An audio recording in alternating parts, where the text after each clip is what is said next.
this project landed in my lap, I knew the music directors for this project prior to working on it, and they, they just sent me a message one day and said, "Hey, we're working on this new musical about the life of Louis Armstrong, and we're gonna read it. We're gonna, sit around the table and read it with the director and the writer, and we're gonna present the music that we've been working on. And would you like to come just read with us?"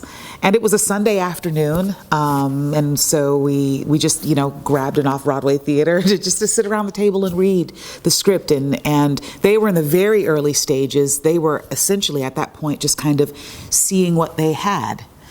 And so I, of course, came, and I was really excited to partner with Michael O'Mitchell and Anastasia Victory, who are well-known artists in New York and on Broadway.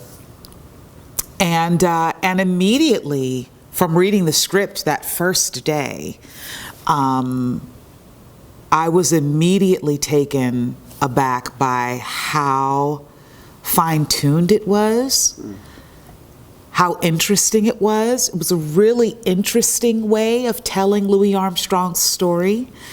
I'm a huge jazz fan, and so hearing that they were working on a piece about Louis Armstrong, anyone who is an avid jazz listener would say, "Oh gosh, where do you begin with that story?" Because it's just such a huge part of jazz history, and it could literally mushroom in any direction. So when I read the script, I thought, wow, this is a really smart and interesting way to approach his story. And then, we did, of course, a 2-week workshop, developmental lab, over the summer.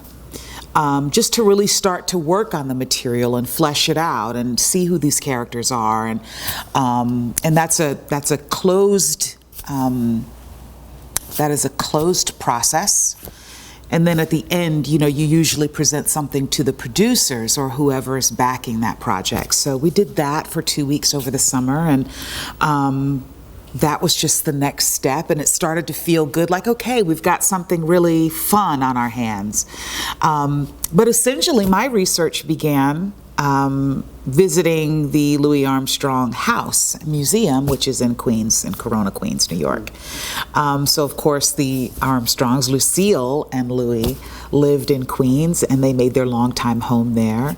And then after both passed away, Lucille left it to the city of New York so that it could essentially be turned into a museum. And you can tour it today. So my research began there.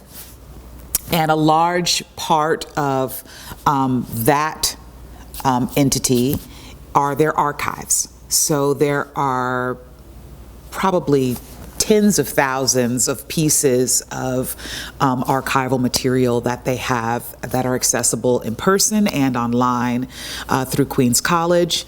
And, I just spent time there looking through photographs, looking through video pieces, letters. It's a vast array of material that they have left behind for fans and for historians to access. And it's quite remarkable. If anyone ever has an opportunity to go and visit there, I highly recommend it.